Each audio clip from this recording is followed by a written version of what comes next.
with critics saying it puts gains against ISIS at risk and leaves U.S. allies, the Kurds, open to attack. Tonight, President Trump is defending his plan to pull U.S. troops out of northern Syria. We only have 50 people in that area. That's a small sector.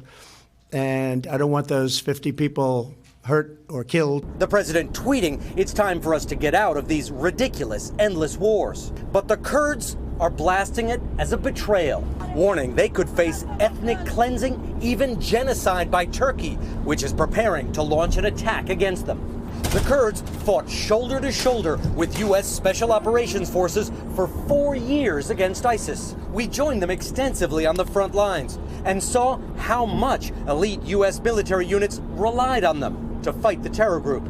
They led it, and they paid for it in blood. What kind of partners did you find them to be? Committed, dedicated, formidable. Tonight, the president's plan is being slammed by many of his allies, calling it catastrophic and a grave mistake.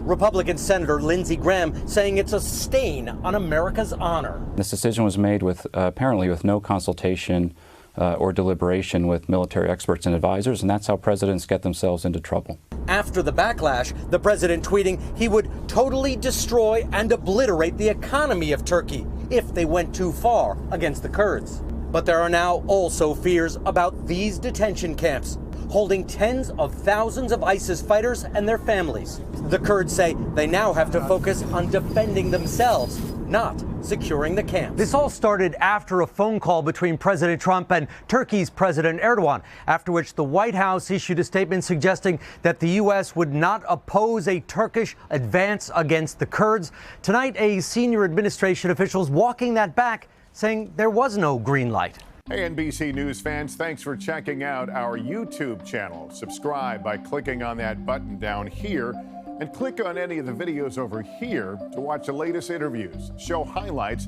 and digital exclusives. Thanks for watching.